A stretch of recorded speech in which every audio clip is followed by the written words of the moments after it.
Thank you for staying tuned to Channels Television and welcome to Lunchtime Politics, where we'll unpack for you the biggest political stories and indeed security stories on the program. Our top stories today.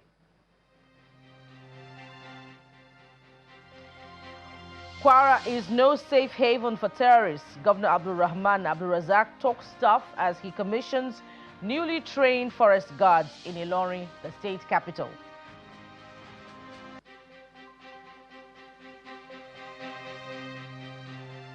Minister of the FCT, Nyesom Wike, says defection to the APC is not a guarantee for a second term.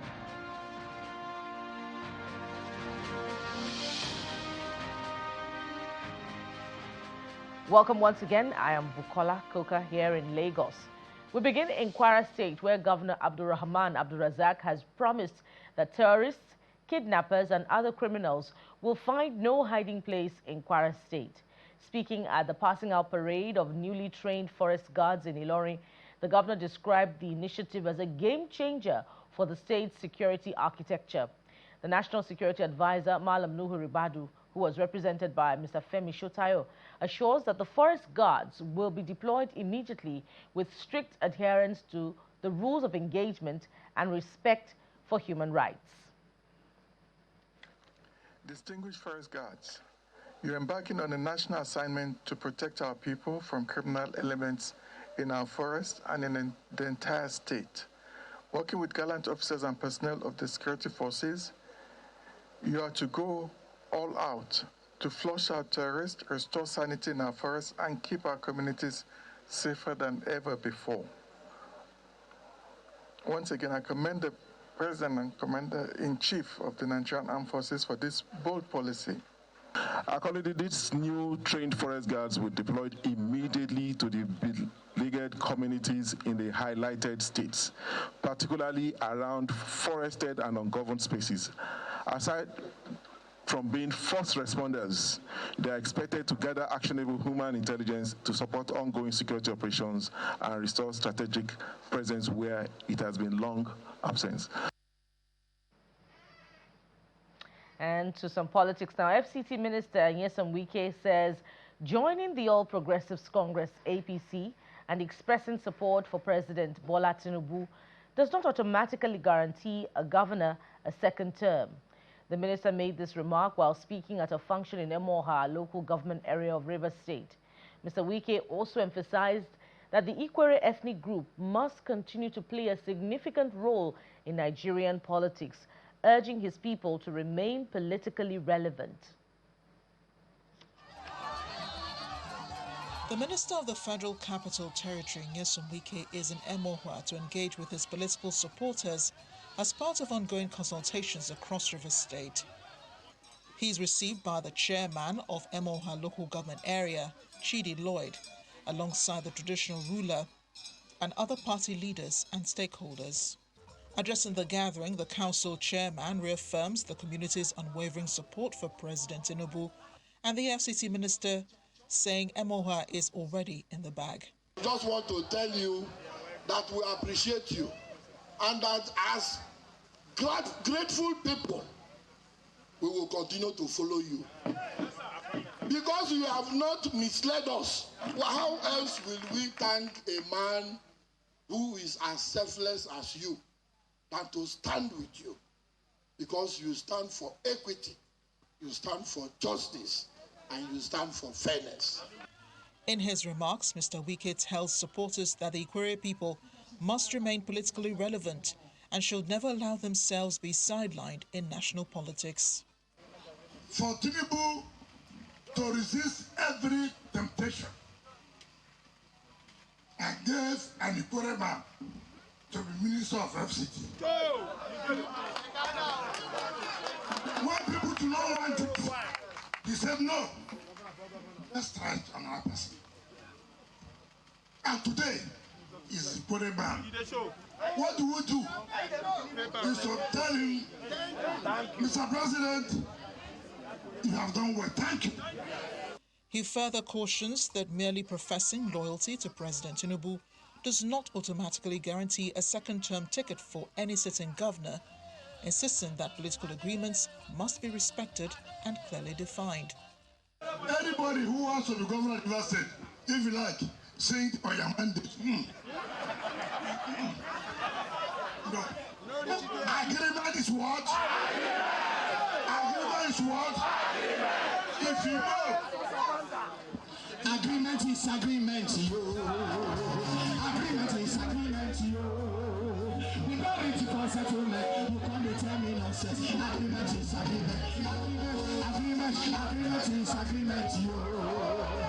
Agreement is agreement, yo. We don't need to call settlement. You can't tell me nonsense. Agreement is agreement, yo. From Emohua, the minister moves to Siokpo in Kwara local government area, where he delivers a similar message. There, a former council chairman pledges the council's support, dismissing suggestions that the African Democratic Congress could gain political ground in the area. Excellency, go home and sleep, you and your entourage. We will never fail you. Forget about those who stay in Abuja and make noise. Excellency, they don't have home at home, that's why they can't come back.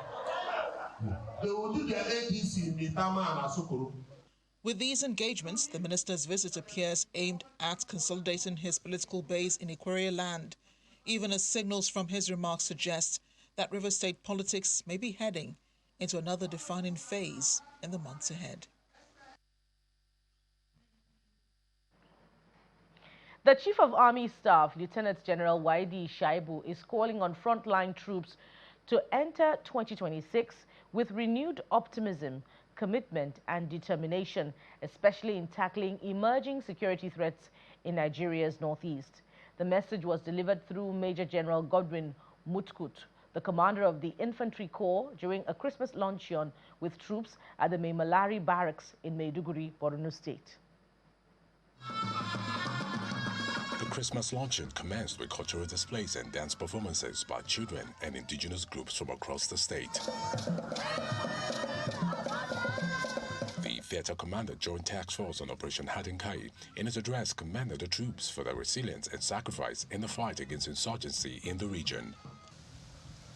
Today, we are essentially here to say thank you to our personnel, particularly the wounded, for the good job that you are doing for the nation. Let me also add that it is on record that our operational activities have yielded the desired effect, as evident in the recent successes and resilience of the troops. While expressing sympathy for troops who sustain injuries in the line of duty, the Chief of Army Staff, through his representative, urged personnel to remain focused and embrace the coming year with renewed commitment to national security. As New Year draws near, I encourage all officers and soldiers to embrace the year 2026 with fresh optimism, commitment, and determination. We will intensify our efforts to tackle emerging threats, consolidate the gains already achieved in all operational theaters, and uphold the honor and integrity of our service. The governor of Borno State, Babangida Zulum, represented by the secretary to the state government, reaffirmed the state government's commitment to continued support for the military in the counter-insurgency efforts aimed at restoring lasting peace. His Excellency has expressed without a flinch of doubt that he will continue to partner with the armed forces and provide maximum support to the armed forces in terms of equipment, logistics, and all it takes to make sure that peace, security is completely restored to Borno and the Northeast in general. The event also featured a session of sharing and dining among military officers, government officials, troops, and members of the host communities.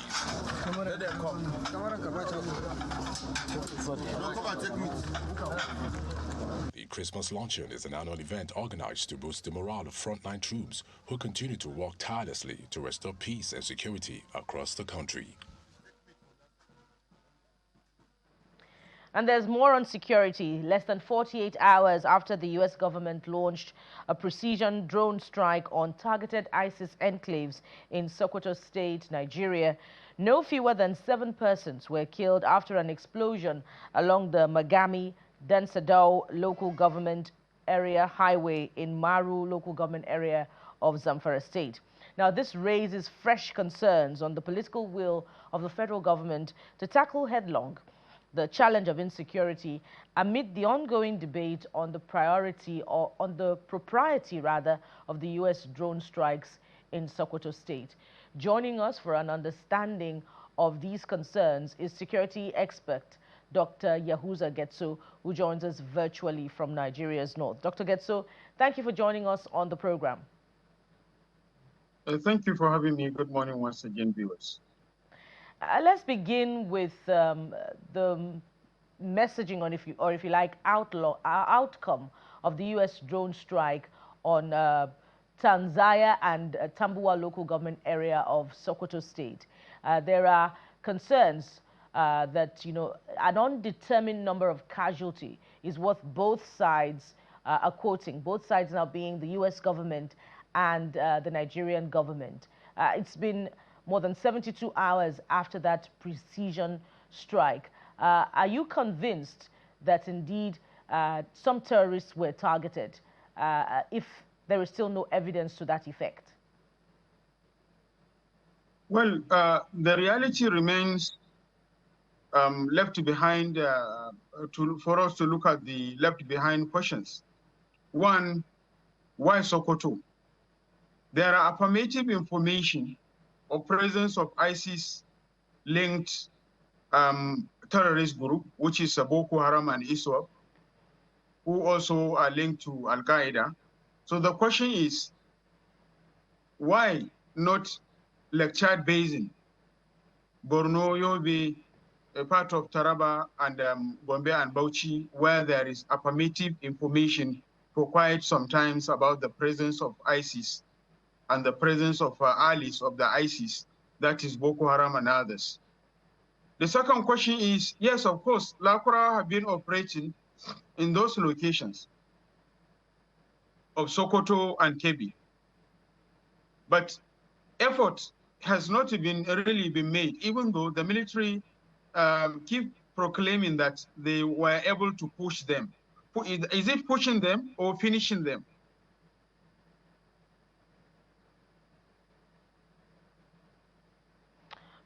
Oh dear, we hope that Dr. Getso yes, of course, returns we are still waiting.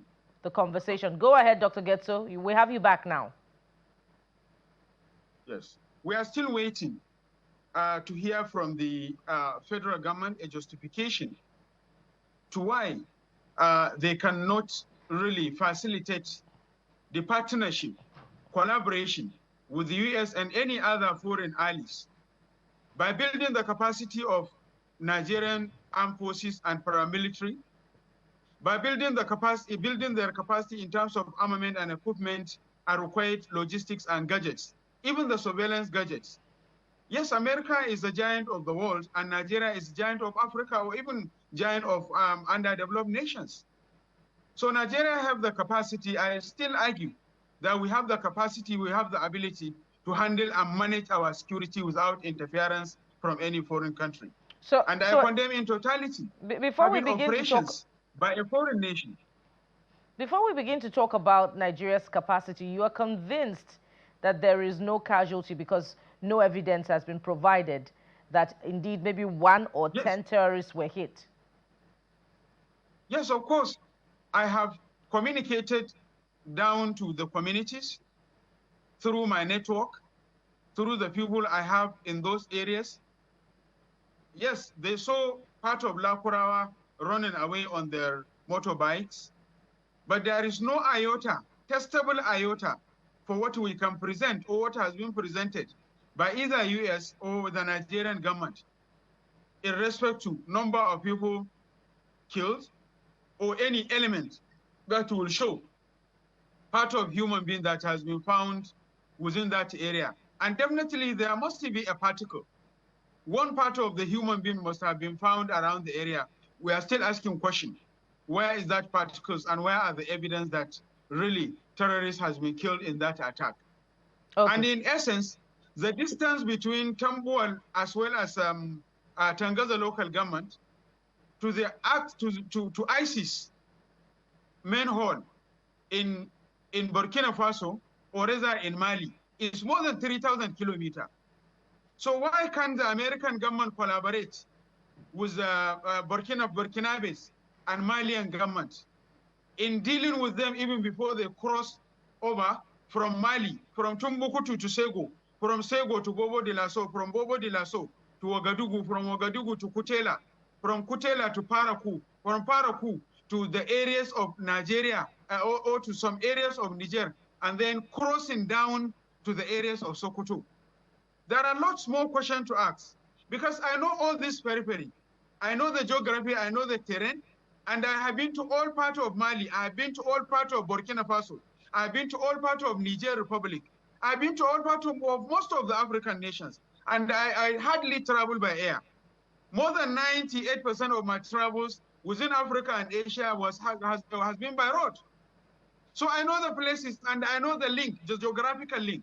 So I really wonder what's really the surveillance tools that have been used, which we cannot touch, and we cannot have results, touchable and particles of human being, where the missiles or whatever were detonated. All right, we await more answers to that question. Why Sokoto? You talk about capacity, and you've expressed confidence in Nigeria's capacity to deal with terrorism. But let's examine what we have as you know, the evidence or the messaging that the Nigerian government has provided. The Minister of Foreign Affairs has been quoted as saying that indeed this partnership with the U.S. government shows that President Tinubu is not foot dragging on the matter of insecurity as many Nigerians believe. And we also know from the Minister of Foreign Affairs that Nigeria in fact provided the intelligence for this precision strike on Sokoto, and indeed for the reconnaissance that came afterwards.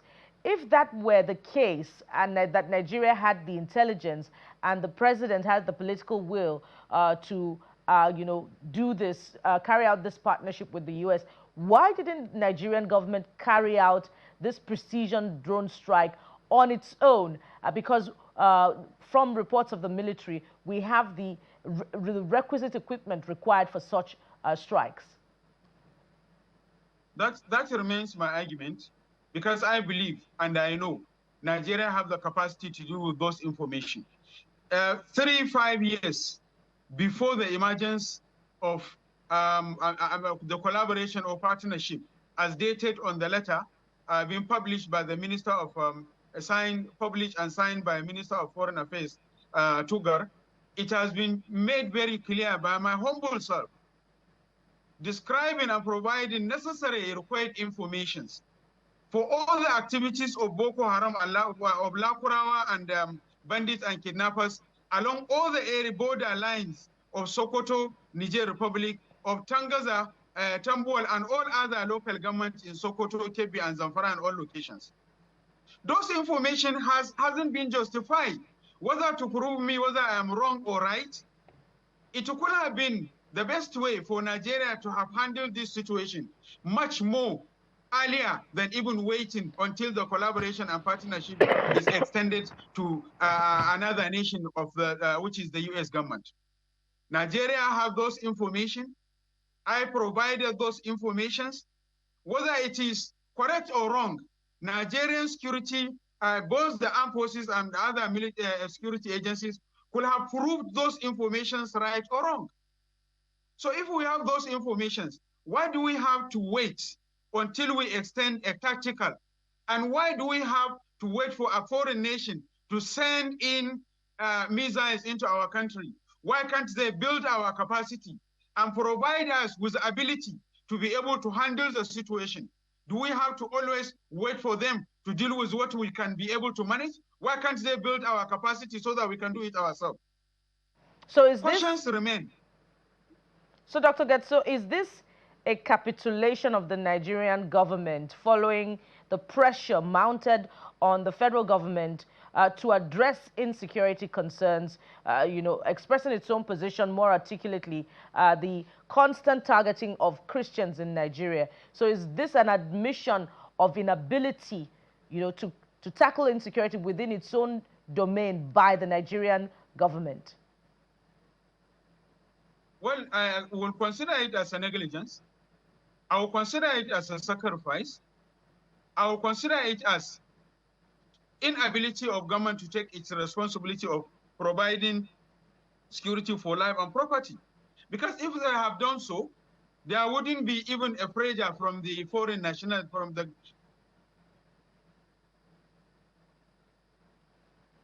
We hope that the network gets better such that Dr. Getso can be back for a conclusion of the conversation.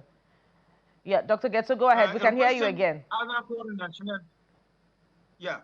If at all, Nigerian government, if not because of negligence, if not because of sabotage, if not because of weak system that we have, we could have addressed this issue, not even to allow a pressure to come from the foreign national. Because the theater of the criminals are not defining their attack or their offensive by identifying and segmenting and segregating whether you are a Muslim or you are a Christian. Their attack is on everybody. And I believe in the last 10 years, let's go into the data from the Bureau for from the National Bureau of Statistics. The data is there. And the data is also there at the Office of the National Security Advisor. What is the total number of those who have been killed? Is it Muslim are more in number than that of Christian? So why do we, in the first place, have to allow ourselves, as a result of our negligence of our government, as a result of unscrupulous element, as a result of inability to deal with the situation and manage it squarely, and as a result of corruption, and as a result of inability in order to hold people accountable for the responsibilities being given to them. If at all we have done so, we have utilized our available resources, and we are also we also have a serious and a responsible government. We could have been able to deter America and any other interference coming into our nation. Dr. Getso, is it a problem of negligence or incompetence or complicity, as some analysts have always, spoken to, calling out some members of the federal government of being some sort, in some way involved, either directly or indirectly, in the endless challenge of insecurity? I don't believe that Nigerian armed forces and Nigerian security agencies are incompetent. I don't believe in that. I believe they have competence. I believe they have the capacity. I believe they are agile. They have the agility. And I believe they have the determination. And I believe we have all it takes to deal with security situations that I practically know. Because I'm not only reading from paper, I'm a practical person. I spent more than 80% of my lifetime in the forest, hard to reach and difficult terrain. I always go around criminals and crimes.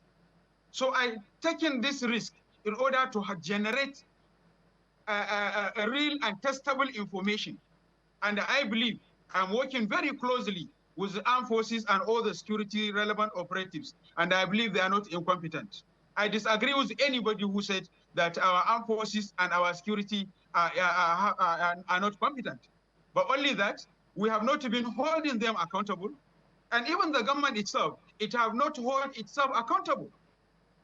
So it is the issue of sabotage, unscrupulous element, issue of around accountability, compromises, negligence, sabotage, and a kind of competitiveness, struggle for competition between the sister agencies, which I believe President Bola Ahmed Tinubu have tried, his government have tried so much in ensuring that it reduce to the maximum barriers level the issue of competitiveness among the agencies. They are now working more harmoniously, and there is a lot of improvement, which may not really be realized at an easy time. But I believe they are growing and they are doing better. And I believe they are competent and they can do it.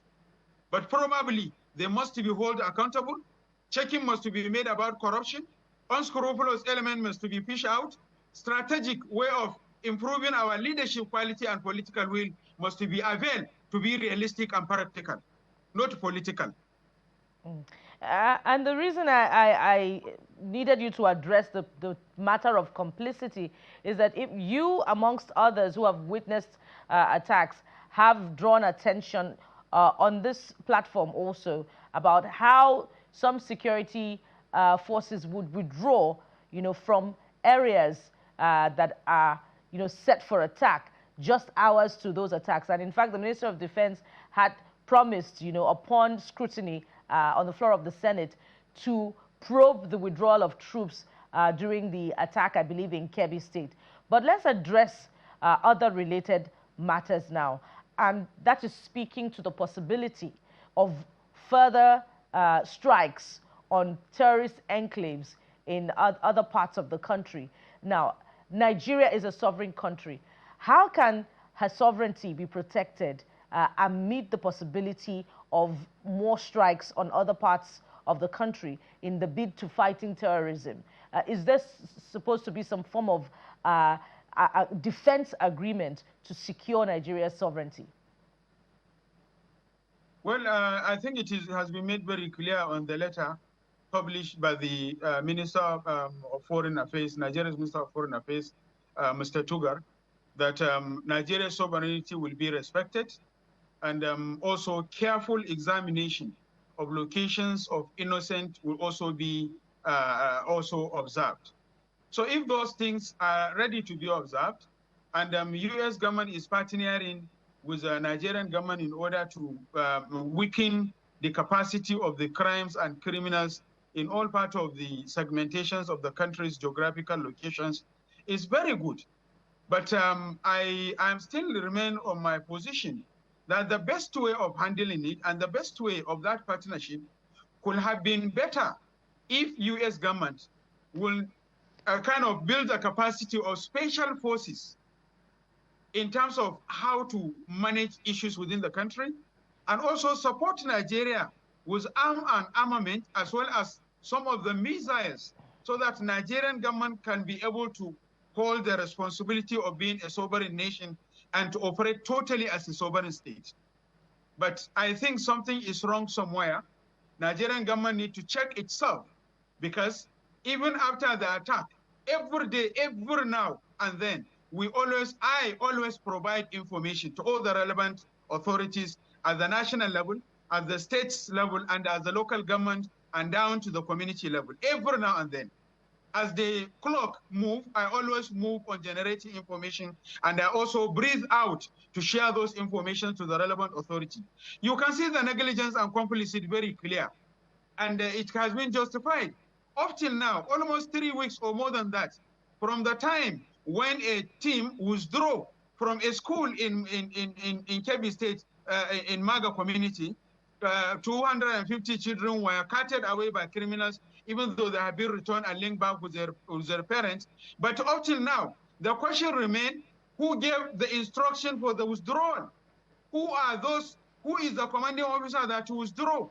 And to which distance did the team move after withdrawal? And these guys, the terrorists, were able to come to the school and cut away all the 250. And I still remain my position.